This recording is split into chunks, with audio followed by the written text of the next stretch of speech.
তালের সিজন চলছে কিন্তু তাল পিঠা বানাবো না তা কি হয়, তাই আজকে নিয়ে এসেছি একটা পাকা তাল। তো এই তাল পিঠা বানানো সবচেয়ে বড় যে ঝামেলা সেটা হচ্ছে তালের পিউরি বের করা। তো অনেকে এই পিউরি বের করার ঝামেলার কারণে তাল পিঠা খেতে চায় না। তো আমি খুব সহজে কীভাবে বাসায় তালের এই পিউরিটা বের করি তা আপনাদের সাথে আজকে শেয়ার করব।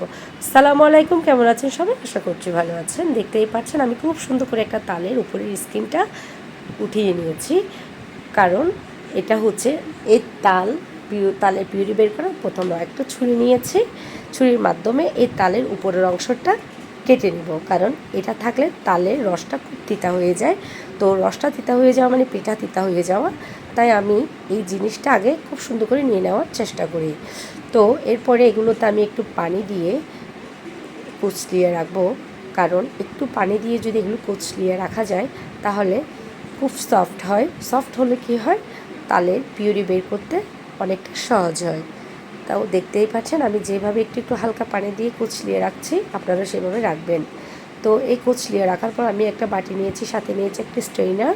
তো এগুলোর মাধ্যমে আমি আজকে তালের পিউরিগুলো বের করব।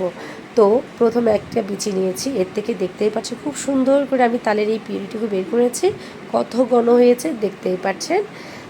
তালের পিউরি যত ঘন হবে তালের স্বাদটা তত ভালো হবে এবং কালারটাও সুন্দর হবে। তো আমার এইটুকু পিউরি বের হয়েছে। প্রথম দিকে আমি আরেকটা বিছিয়ে নিয়ে নিচ্ছি। দেখতেই পাচ্ছেন খুব সফট হয়ে গেছে একটু পানি দেওয়ার পরে। এটা থেকেও সব পিউরি বের করে নিয়েছি। একদম আমার এইটুকু পিউরি হয়েছে এটা থেকে। তো দেখতেই পাচ্ছেন, আপনাদের সাথে একটু শেয়ার করছি, খুব ঘন পিউরি।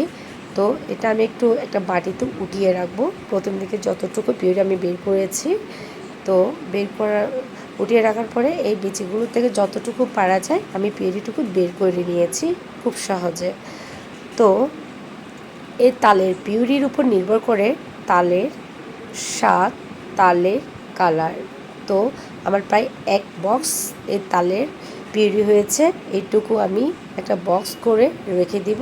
আপনারা সবাই ভালো থাকবেন, সুস্থ থাকবেন। আল্লাহ হাফেজ, আসসালামু আলাইকুম।